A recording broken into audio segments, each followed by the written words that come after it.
کیا فائدہ ان دروس قرآن اور علم کا جس سے کسی کی اصلاح اور خود اپنی ذات کی اصلاح نہ ہو سکے؟ ان تمام باتوں کے ساتھ عبادات، صدقات اور خیرات کرنے سے کیا جنت مل جائے گی؟ یہ بات آپ نے جو فرمائی ہے، میں بہت آپ اندازہ نہیں کر سکتے کہ کس قدر رنج کے ساتھ پڑھ بھی رہا ہوں اور سن بھی رہا ہوں۔ اس کی وجہ یہ ہے کہ انسان کے اندر اگر مذہب نے اخلاقی تبدیلی نہیں کی تو کچھ نہیں کی۔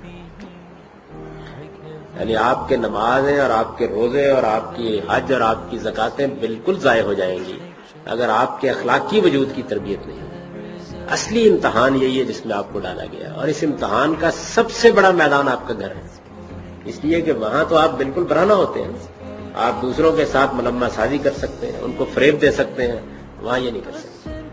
آپ سے جو اصل میں جس امتحان میں آپ کو ڈالا گیا وہ یہ ہے کہ اپنے بیوی بچوں کے ساتھ، اپنے گھر والوں کے ساتھ آپ کس مقام پر کھڑے ہیں، اور پلٹ کے مجھ کو یہ نہ کہیے گا کہ وہ برے ہیں، اصل میں وہ اچھے ہوتے ہیں، تو پھر آپ کا کیا کمال تھا؟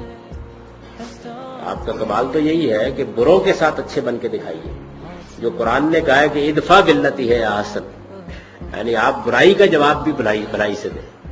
آپ کو اللہ تعالیٰ نے اگر باپ کے مقام پر رکھا ہے تو اپنے مرتبے کو پہچانیے۔ قرآن مجید ایسے موقعوں پر کہتا ہے لا تنسبوا الفضل بینکم، یعنی اپنی اس فضیلت کو مت بھولو جو اللہ نے تم کو دی، باپ کی جگہ پر رکھا ہے۔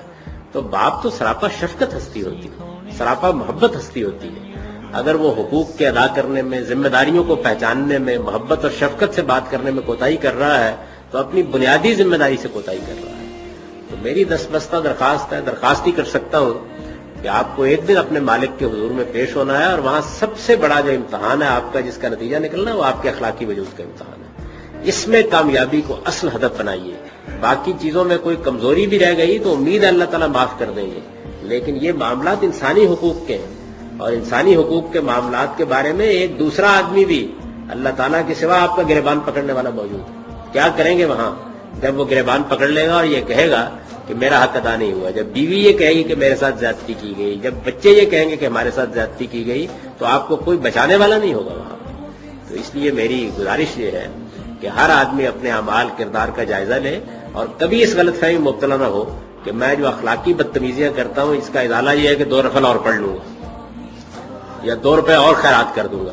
ایسے نوافل اور ایسی خیرات اللہ تعالیٰ منہ پر مار دیتے ہیں۔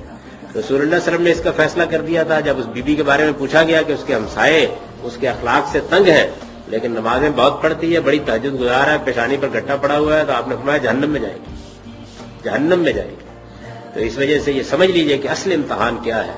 اصل امتحان یہ ہے کہ آپ نے اپنی اخلاقی پاکیزگی کا کتنا اہتمام، اور اخلاقی پاکیزگی کے لیے باہر مت جائیے، اس لیے کہ باہر تو آدمی بڑا مہذب، بہت شائستہ ہوتا ہے، بڑی عمدہ باتیں کرتا ہے، بڑی اچھی تقریر کر ڈالے گا، دینی دعوت پہنچا رہا ہوگا، لوگوں کو تلقین کر رہا ہوگا، جیسے ہی گھر کے دروازے میں داخل ہوا تو معلوم ہوا کہ سارا لبادہ اتر گیا۔ اس سے بڑی کوئی منافقت نہیں ہے۔